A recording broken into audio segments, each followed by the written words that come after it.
Bismillahirrahmanirrahim. Assalamualaikum warahmatullahi wabarakatuh. Alhamdulillahirrabbilalamin. Alhamdulillah, puji syukur senantiasa tak lupa kita haturkan kepada Allah Subhanahu wa ta'ala atas segala kenikmatan-kenikmatan yang luar biasa yang tidak akan pernah bisa kita hitung satu persatu, terutama nikmat iman dan Islam.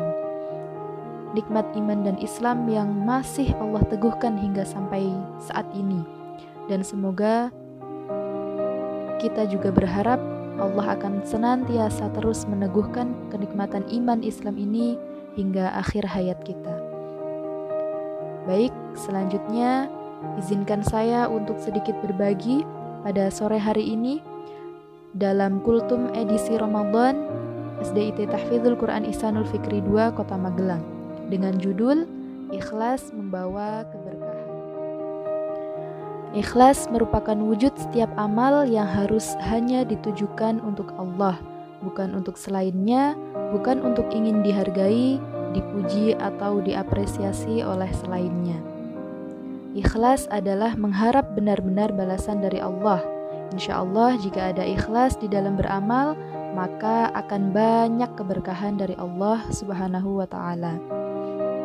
Apa saja keberkahan tersebut?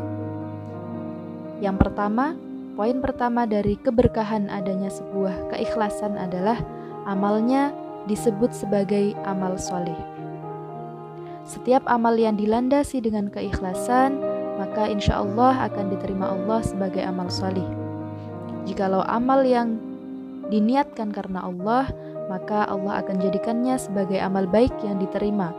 Dan sebaliknya, jika niatnya bukan untuk Allah, maka akan menjadi amal yang ditolak oleh Allah dan tidak dianggap sebagai amal soleh. Yang kedua, tentang keberkahan dari adanya ikhlas adalah niatnya sebagai sumber amal.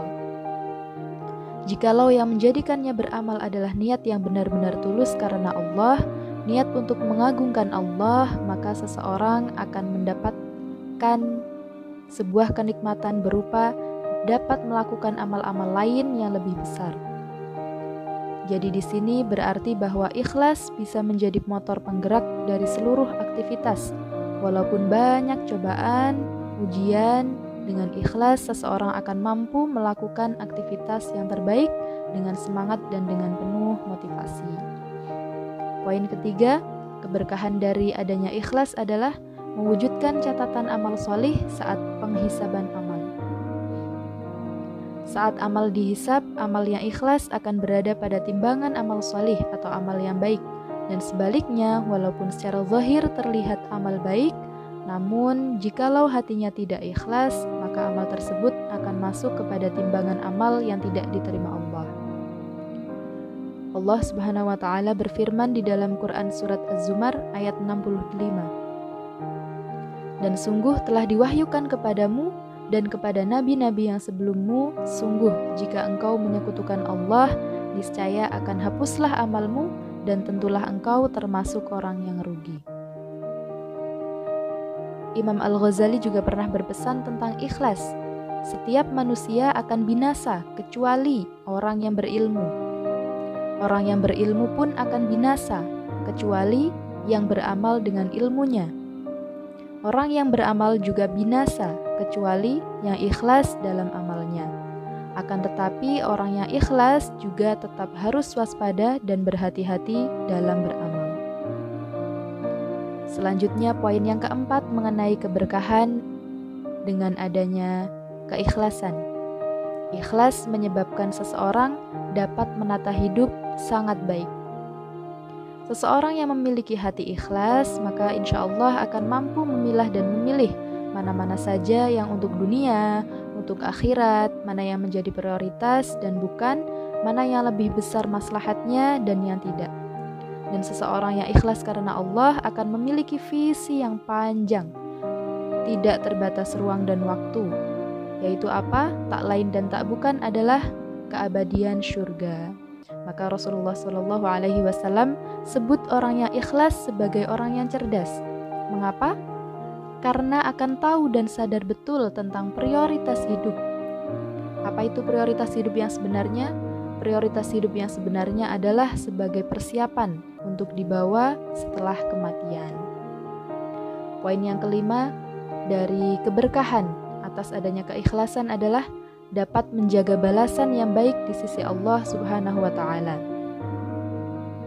Ikhlas harus selalu dijaga dari awal sampai akhir kita menutup mata. Tidak dirusak atau diciderai oleh perilaku-perilaku atau lisan kita. Dan keikhlasan itu sendiri akan rusak dengan kesyirikan, yaitu hal-hal yang membatalkan dua kalimat syahadat. Jika amal sudah dijaga dengan ikhlas yang baik, tapi dirinya merusak amal itu, maka Allah akan hapus amal tersebut. Dengan menjaga keikhlasan, maka insya Allah pahala tersebut dan balasan sebagai catatan amal solih akan terjaga.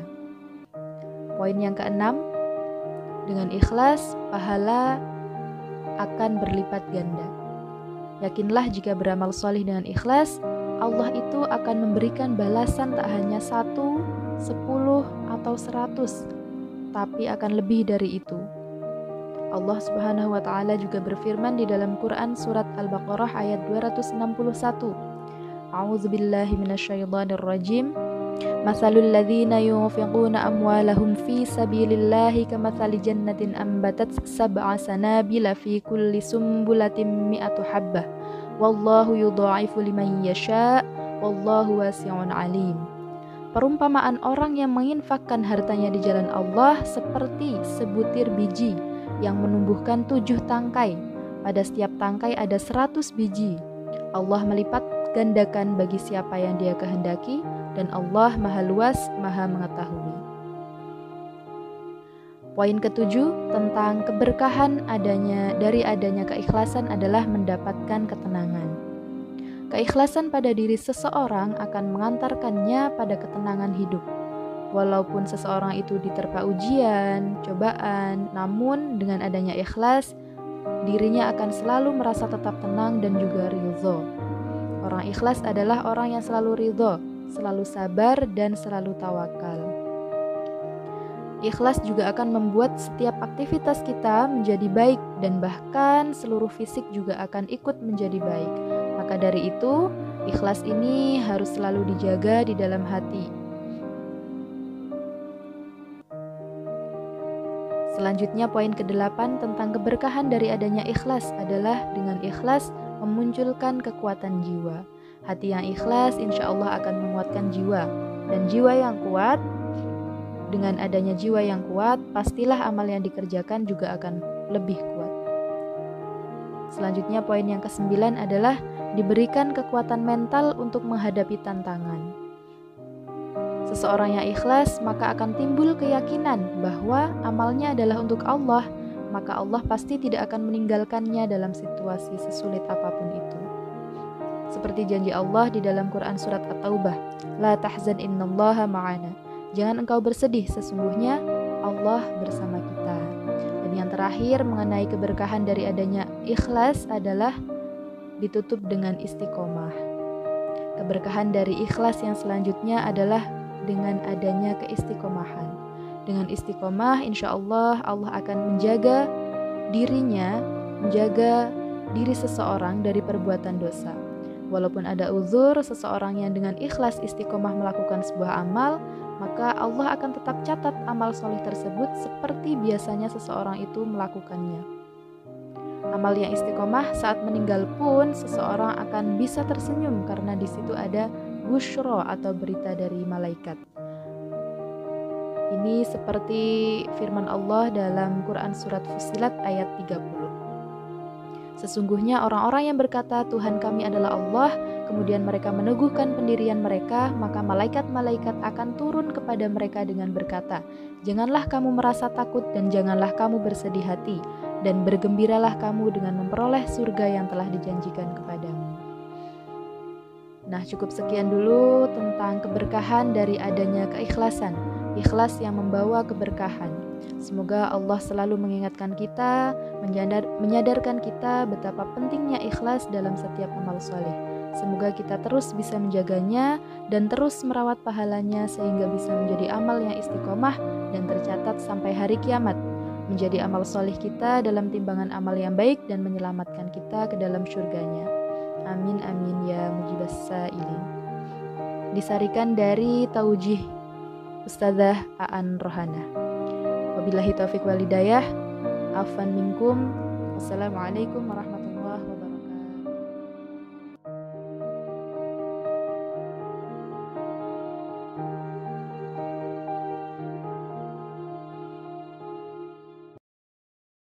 Ramadan, Ramadan, Ramadan ya Habib, Ramadan, Ramadan, laitaka dauman qarib.